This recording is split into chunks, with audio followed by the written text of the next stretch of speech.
cerai talak dan cerai gugat tuh mungkin apa sih bang perbedaannya bang? Oke, selamat malam. Saya Dr. Firman Chandra, praktisi hukum, lawyer, dan businessman. Saya coba menjelaskan apa sih sebenarnya perbedaan yang signifikan antara cerai talak dan cerai gugat. Sebenarnya di Undang-Undang Nomor 1, payung hukumnya adalah Undang-Undang Nomor 1 tahun 74 dan kompilasi hukum Islam. Karena memang ini untuk umat Muslim. Pada saat laki-laki ingin melakukan sebuah perpisahan, dia harus berikrar. Ikrar itu adalah talak. Dan karena kita menganut hukum positif Indonesia, positivisme hukum yang ada di Indonesia, makanya harus didaftarkan kemana? Ke pengadilan agama. Pengadilan agama sesuai domisili dari istri. Berarti pengadilan agama Jakarta Selatan. Cerai talak hanya bisa dilakukan oleh suami. Suami nanti mendaftarkan atau kuasa hukum yang mendaftarkan ke pengadilan agama, kemudian dia sebagai pemohon, suami tersebut, istrinya sebagai termohon. Kemudian kalau cerai gugat, itu yang mengajukan adalah istri. Istri sebagai penggugat, suami sebagai tergugat. Yang membedakannya adalah kalau cerai gugat, itu setelah putusan majelis hakim yang menyatakan bahwa setelah terjadi perceraian tidak bisa bersatu kembali, disitulah putus hubungan suami istri. Tapi kalau cerai talak masih ada satu lagi, ikrar. Pada saat ada putusan majelis hakim dari pengadilan agama yang menyatakan sudah tidak ada hubungan suami istri, pemohon suami, termohon istri, itu harus mengucapkan ikrar talak di depan majelis hakim pengadilan agama. Itu yang membedakan. Bang, tapi kalau dari orang yang sama tapi beda perkara seperti gugat cerai dan gugat talak, mungkin seperti apa dengan orang yang sama gitu, pasangan yang sama gitu? Sejatinya sebenarnya satu perkara saja, satu nomor perkara saja itu sebenarnya sudah cukup. Karena apa? Objek perkaranya kan sama. Objek perkaranya adalah perpisahan antara suami dan istri yang sudah menikah secara negara. Satu saja. Tapi karena sudah terlanjur didaftarkan cerai talak oleh suami, berarti suami sebagai pemohon, istri sebagai termohon. Kemudian daftar juga istrinya gugat cerai atau cerai gugat. Istri sebagai penggugat, suami sebagai tergugat. Nanti hakim akan mencoba melakukan satu upaya yang namanya mediasi. Apakah betul keinginan mereka itu adalah pisah? Namun tetap perkaranya kan berbeda. Berarti sidang ini pun berbeda. Pertama, sidang yang didaftarkan pertama dulu biasanya. Berarti sidang cerai talak dulu. Proses setelah itu mediasi antara pemohon dan termohon. Kemudian mungkin minggu depan atau bulan depannya adalah proses persidangan cerai gugat antara istri sebagai penggugat dan suami sebagai tergugat. Dan bisa jadi majelis hakimnya sama, panitranya pun sama. Nantilah di sana putusan itu ada melewati sebuah mediasi dulu.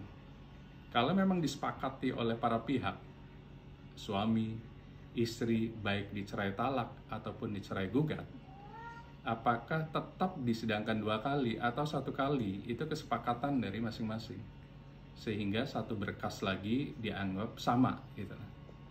Karena dianggap sama berarti putusannya nanti 1, atau majelis hakim mengatakan putusannya 2, 1 cerai talak jalan, kedua cerai gugat jalan. Itu majelis hakim yang menentukan, tinggal mekanisme nanti putusannya bagaimana gitu. Apakah putusannya diterima atau putusannya ditolak, nanti tergantung dari alat bukti yang dihadirkan oleh penggugat atau oleh pemohon pada saat cerai talak. Itu sebenarnya. Bang, berarti bisa, tapi walaupun dengan daftar yang hampir maksudnya sama, cuma hanya beda selisih jam atau selisih ini dengan nomor perkara yang berbeda kan. Kalau nomor perkara kan, kalau misalnya duluan yang talak gugat cerai talak itu mungkin seperti apa, dan berarti akan duluan cerai talak bang ya? Tergantung daftar pertama kalinya. Kalau daftar pertama kalinya adalah cerai talak, berarti yang disidangkan pertama adalah cerai talak. Itu sebenarnya. Tinggal nanti apakah majelis hakimnya sama atau berbeda. Kalau sama pasti mediasinya bisa jadi mungkin sama nanti di waktu yang sama. Tinggal nanti disepakati apakah yang ini ditutup, yang ini dilanjutkan atau bagaimana, atau dua-duanya dilanjutkan. Biarkan nanti pada saat mediasi sebelum masuk ke pokok perkara, itulah nanti disepakati antara penggugat dan pemohon nanti. Pemohon untuk cerai talak, penggugat cerai gugat. Oke, berarti harus hadir Bang ya? Dari Ada pemohon. beberapa, Kalau dari talak pemohon tuh harus ada hadir. beberapa mekanisme sih. Pada saat mediasi diupayakan hadir sebenarnya. Tapi kan balik lagi, cerai talak ini kan pemohonnya ada di dalam misalnya, otomatis diwakili oleh kuasa hukum. Itu pun tetap jalan sebenarnya. Namun permasalahannya pada saat ikrar talaknya itu loh, setelah putusan pengadilan, bisa nggak diwakili oleh kuasa hukum? Karena di mana-mana ikrar talak adalah pemohonnya yang melakukan ikrar untuk pisah kepada termohon. Hakim menyetujui nggak gitu kalau diwakili kuasa hukum nanti? Jadi tapi itu harus si pemohon kalau dari talak, cerai talak. Iya, artinya pemohon lah yang harus berikrar gitu loh. Ikrar. Di pengadilan berikrar bahwa saya tidak sudah sepakat untuk pisah dengan termohon misalnya. Nah, pada saat si pemohon ada di dalam rutan, majelis hakim mengizinkan nggak diwakili ikrar itu, atau menunggu nanti setelah putusan pidananya misalnya gitu. Nah, nanti majelis hakim lah yang akan memutuskan mekanisme terbaiknya gitu. Bang, berarti dengan setelah baru dengan perkara yang berbeda lagi Bang, setelah gugat cerai talak, habis itu baru cerai gugat Bang ya. Iya, artinya sidang pertama pasti yang duluan daftar. Berarti sidang kedua yang belakangan daftar. Artinya kemungkinan besar cerai talak dulu, dilakukan sidang, pembukaan sidang, kemudian mediasi, baru setelah itu cerai gugat untuk dilakukan sidang, tapi mediasi terlebih dahulu. Biasanya duluan yang daftar gitu. Berarti cerai talak sidang dulu, kemudian mediasi, kemudian setelah itu cerai gugat, dibuka sidangnya dan mediasi. Tinggal nanti disepakati apakah satu saja atau dua-duanya ini jalan. Nah, itu sebenarnya kesepakatan dengan majelis hakim mediator. Nah, nanti untuk sidang itu akan dibedakan harinya atau seperti apa Bang? Kalau sidang kan kesepakatan saja. Kalau memang ternyata majelis hakimnya sama, misalnya majelis hakimnya sama, bisa jadi nanti di hari yang sama. Hanya jamnya yang berbeda, bisa jadi gitu lah. Karena apa? Karena objek perkaranya, pokok perkaranya itu sama-sama perceraian kan. Cuma yang satu yang mengajukan suami, yang perkara lain yang mengajukan istri. Nah, tinggal nanti majelis lah yang menentukan apakah memang mau disamakan atau berbeda. Itu kesepakatan pada saat mediasi nantinya. Oke, jadi itu perbedaannya Bang ya? Itu perbedaan signifikannya. Intinya cerai talak, suami yang mengajukan, cerai gugat, istri lah yang mengajukan. Itu yang membedakan sesuai dengan kompilasi hukum Islam dan sesuai dengan Undang-Undang Nomor 1 Tahun 74 tentang perkawinan. Berarti kalau misalnya cerai gugat tuh pihak keduanya kalau tidak hadir tidak masalah Bang, atau seperti apa? Tidak masalah sebenarnya dua-duanya. Cuma yang cerai talak itu apakah boleh nanti misalnya pada saat ikrar laki-lakinya tidak ada, maksudnya di dalam urutan diwakili oleh kuasa hukum, boleh nggak majelis itu?